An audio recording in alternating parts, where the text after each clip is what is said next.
আজ আমরা আলোচনা করব ইনশাআল্লাহ মোবাইল ফোন বিষয়ে। মোবাইল ফোনের ব্যবহার প্রসঙ্গে বহু মাসআলা, নিত্য নতুন জিজ্ঞাসা আমাদের মনের ভিতরে তৈরি হয়, সেগুলো একজন মুসলিম হিসাবে আমাদের জানা প্রয়োজন। আবার এই মোবাইল ফোন ব্যবহারের কিছু শরঈ আদাব আছে, শরীয়তের দৃষ্টিতে এর ব্যবহারের কিছু নীতিমালা, কিছু নিয়ম নীতি আছে, যেগুলো খেয়াল করা একজন মুমিন হিসাবে আমাদের জন্য কখনো কখনো সুন্নাত হয়, কখনো কখনো ওয়াজিব হয়, কখনো কখনো ফরজের পর্যায়ে চলে যায়। তো সেজন্য একজন মুমিন হিসাবে আমাদের সকলকেই এই মোবাইল ফোনের ব্যবহার প্রসঙ্গে বিস্তারিত জানা থাকা দরকার। প্রিয় ভাইয়েরা, আজকের যুগে মুখের আপদ এই কথাকে ব্যাখ্যা করতে গেলেই চলে আসে সবচেয়ে আগে মোবাইল ফোনের আপদ। কারণ এই মোবাইল ফোনের মাধ্যমে যত অপকর্ম, যত গুনাহের কাজ, যত দুই নাম্বারি, যত হারাম কর্ম করা যায়, এই যুগে এত সহজে এত বেশি হারাম কাজ, অন্যায় কাজ অন্য কোনো উপায়ে করা সম্ভব হয় না। ঠিক না ঠিক?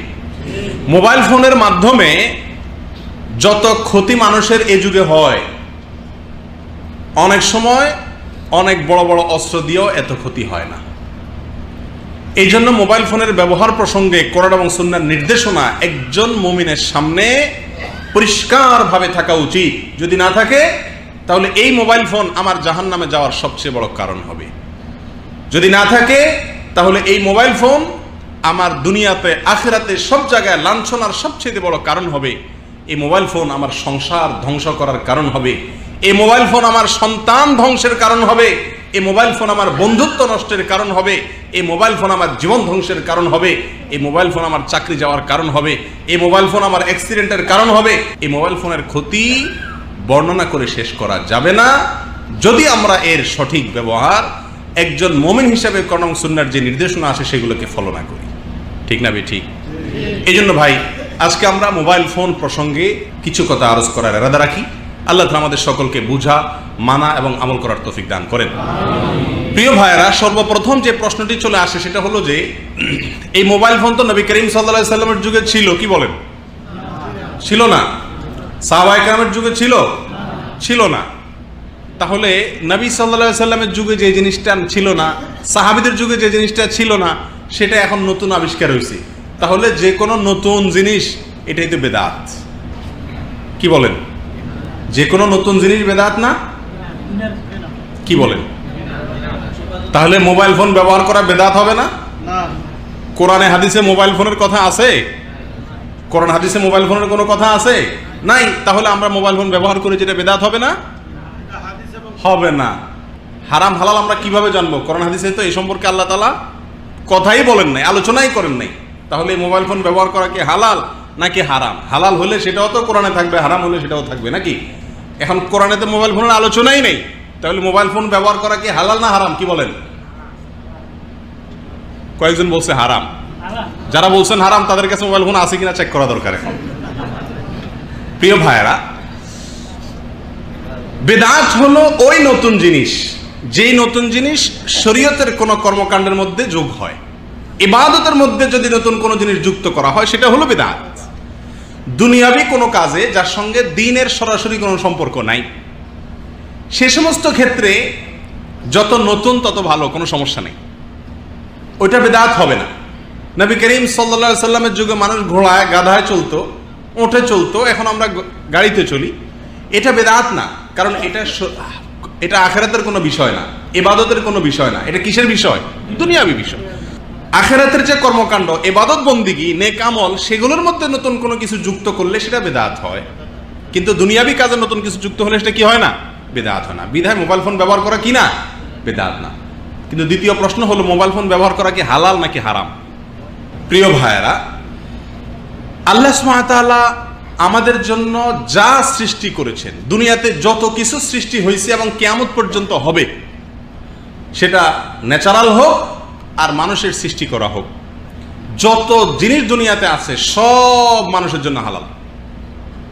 সব কি হালাল। হারাম হলো সীমিত কয়েকটা জিনিস, সামান্য কিছু জিনিস আছে এগুলো হারাম, আর ওইগুলো ছাড়া বাকি সব হালাল। আল্লাহ সুবহানাহু ওয়া তাআলা কোরআনে কারীমে হালালের কোনো লিস্টই বলেন নাই, হালালের কোনো তালিকা কোরআনে নাই, হারামের তালিকা আছে। কিসের তালিকা আছে? হারামের তালিকা আছে। আল্লাহ বলেছেন হুররিমা আলাইকুমুল মাইতাতু ওয়াদ-দামু ওয়া লাহমুল খিনজির, তোমাদের জন্য হারাম করা হয়েছে মৃত বস্তু, এটা এটা এটা এটা। কি কি হারাম করা হয়েছে সেটা আল্লাহ তাআলা বলে দিয়েছেন। তাহলে কোরআনে যে বিষয়গুলোকে আল্লাহ হারাম করেছেন তার ভিতরে কি মোবাইল ফোন আছে? নবী করিম সাল্লাল্লাহু আলাইহি সাল্লাম হাদিসে যেসব বিষয়কে হারাম করেছেন তার ভিতরে কি মোবাইল ফোন আছে? যেহেতু হারামের তালিকা এটা নাই, অতএব এটা স্বাভাবিকভাবে কি হালাল। প্রিয় ভাইয়েরা, তাহলে সাধারণ অবস্থায় মোবাইল ফোন ব্যবহার করা হালাল। ফুকাহা ইকরামের একটা ঐক্যবদ্ধ মূলনীতি আছে, আল আসলু ফিল আশিয়াই আল ইবাহা। যে কোনো বস্তুর ক্ষেত্রে, যে কোনো দুনিয়ার যে কোনো বস্তুর ক্ষেত্রে মূল বিধান হলো হালাল, যতক্ষণ না সেটাতে হারামের কোনো দলিল কোরআন হাদিস থেকে না পাওয়া যাবে। যেটাকে কোরআন হাদিস হারাম বলেছে ওইটা হারাম, এর বাইরে সব কি হালাল। সেই হিসাবে মোবাইল ফোনও ব্যবহার করা হালাল না হারাম? হালাল। তবে কিছু কিছু ক্ষেত্রে মোবাইল ফোন কেনা হারাম হয়, ব্যবহার করা হারাম হয়। কখন মোবাইল ফোন হারাম হয় কেনা? মোবাইল ফোন কেনার সময় যদি আপনার উদ্দেশ্য থাকে এটা দিয়ে কোনো কুকাম করবেন, তখন সেই মোবাইল ফোন কেনাটা আপনার জন্য হারাম।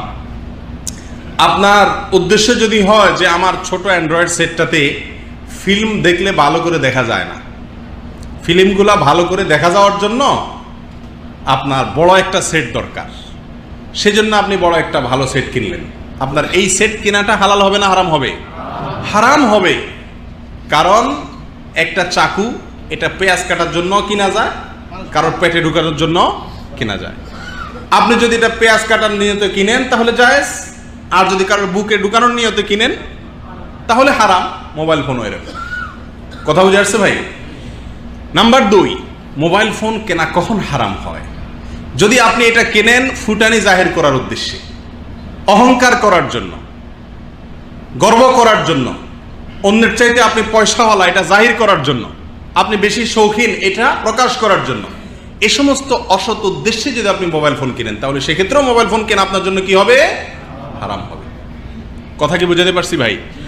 অনেক ভাইয়েরা আসেন, বিশেষ করে যুবক ভাইদের ভিতরে একটা বিশাল শ্রেণীর যুবক আছেন যারা মোবাইল ফোন কেনেন, উদ্দেশ্য হলো সেট চেঞ্জ করেন, উদ্দেশ্য হলো যে এই সেটটা প্যান্টের পকেট থেকে বাইর করব, বাহির করে টিপবো, বিয়ে শাদী আছে, কোনো মজলিস আছে, 20-50 জন যুবকের ভিতরে আমারটা সবচাইতে লেটেস্ট আইফোন 8 প্লাস, অতএব সবাই আমারটার দিকে তাকায় চোখ বড় বড় করে ফেলবে, জিজ্ঞেস করবে ভাই কত দিয়ে কিনছেন, কোত্থেকে কিনছেন, নতুন বাইর হয়েছে, কি সিস্টেম আছে। তখন আমার ভিতরে একটু অহংকার তৈরি হবে। এই উদ্দেশ্যে মোবাইল ফোন আজকাল কেনা হয় না? হয় না?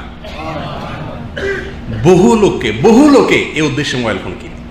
প্রবাসীদের ভিতরে এই রোগটা আরেকটু বেশি, আমাদের প্রবাসীদের ভিতরে এই রোগটা আরেকটু বেশি। দেশে যাওয়ার সময় গত বছরের যে সেটটা ছিল সেটা এবছর আর নিয়ে যাওয়া যাবে না। কারণ বাজারে যখন চলবো ফিরবো, চা দোকানে যখন আড্ডা দেব, বন্ধু বান্ধবের সাথে যখন বসবো, তখন বলবে কিরে ওই সেটা নোট 2 এখনো কোথায়, নোট কত নম্বর চলে গেছে, তুই এখন নোট 2 বসে রয়েছিস। তো এই জন্য যাওয়ার সময় একটা নতুন সেট নিয়ে যায়। উদ্দেশ্য সবার মধ্যে কি করা? ফুটানি জাহির করা, অহংকার করা। আল্লাহ সুবহানাহু ওয়া তাআলা কোরআনে কারীমের ভিতরে বলেছেন, ইন্নাল্লাহা লা ইউহিব্বু কুল্লা মুখতালিন ফখুর। যারা অহমিকা প্রদর্শন করে, অহংকার করে, ফখর করে, গর্ব করে, এদেরকে আল্লাহ সুবহানাহু ওয়া তাআলা পছন্দ করেন না। সহিহ মুসলিমের হাদিসে আসছে, নবী করিম সাল্লাল্লাহু আলাইহি সাল্লাম বলেছেন, ওয়ালা ইয়াফখার আহাদুকুম আলা আহাদিন। তোমাদের কেউ যেন একে অন্যের সঙ্গে ফখর না করে, গর্ব না করে। অতএব ফখর করার উদ্দেশ্যে যদি মোবাইল সেট কিনেন, আপনি নতুন সেট কিনেন বা সেট পরিবর্তন করেন, সেটা আপনার জন্য হালাল হবে না হারাম হবে? হারাম হবে। অহংকারের জন্য যদি করেন, আল্লাহ আমাদেরকে হেফাজত করুন। তবে আপনার কোনো সেট পছন্দ হয়েছে, কালারটা ভালো, সাইজটা আপনার কাছে সুন্দর লাগছে, এমনি দেখতে আপনার কাছে ভালো লাগে, বা ওটার ভিতরে কোনো প্রোগ্রাম আপনার জন্য উপকারী মনে হয়, এই সমস্ত দৃষ্টিকোণ থেকে কোনো মোবাইল ফোন আপনার এমনি ভালো লাগে, আপনার কাছে ভালো লাগে, সেজন্য আপনি নিছেন, সেটা সমস্যা নাই। আপনি নিজে পছন্দ করে নিয়েছেন, সমস্যা নেই। আরেকজনের সাথে ফুটানি জাহির করা, অন্যদের মধ্যে নিজের শ্রেষ্ঠত্ব প্রকাশ করা, এটা উদ্দেশ্য না। উদ্দেশ্য হলো কি, আমার কাছে জিনিসটা ভালো লাগে সেজন্য আমি নিয়েছি। এটাতে সমস্যা নাই। কারণ সহিহ মুসলিমের হাদিসে আসছে নবী করিম সাল্লাল্লাহু আলাইহি সাল্লাম বলেছেন, যে ব্যক্তির অন্তরে সরিষার দানা পরিমাণে সামান্য পরিমাণে অহংকার আছে সে জান্নাতে যাবে না। সাহাবা একরাম জিজ্ঞাসা করলেন, ইয়া রাসূলুল্লাহ, আমাদের মধ্যে অনেকেই আছেন যে ভালো জামা কাপড় কিনে, সুন্দর পোশাক আশাক কিনে, দামি জামা কিনে, এগুলা পরে, তাহলে এটাও কি অহংকার হবে কিনা এবং এর ফলে সেও কি জাহান্নামী হবে কিনা? নবী করিম সাল্লাল্লাহু আলাইহি সাল্লাম তখন বললেন যে না। তিনি বললেন, ইন্নাল্লাহা জামিল ইউহিব্বুল জামাল। আল্লাহ সুবহানাহু ওয়া তাআলা নিজে সুন্দর, অতএব তিনি সৌন্দর্যকে পছন্দ করেন। যার কারণে যদি কেউ সুন্দর পোশাক নিজে চয়েস করে তার কাছে ভালো লাগে সেজন্য সে কিনছে, এটাতে অসুবিধা নাই। মোবাইল ফোনও এরকম, আপনি নিজে চয়েস করে নিছেন, আপনার কাছে ভালো লাগে, দেখতে ভালো লাগে, সাইজ ভালো লাগে, বা আপনার কাছে এমনি ভালো লাগে যে কোনো কারণেই হোক, সেজন্য আপনি কিনছেন, তাতে কোনো সমস্যা নাই। কিন্তু যদি আপনি ফুটানি জাহির করার জন্য কিনেন তাহলে কি হবে? গুনাহ হবে। কথা বোঝা যাচ্ছে ভাই? আল্লাহ তাআলা আমাদের সকলকে এই অহমিকা প্রদর্শন করে সেট পরিবর্তন বা সেট কিনা এই রোগ থেকে আমাদেরকে আল্লাহ তাআলা হেফাজত করেন।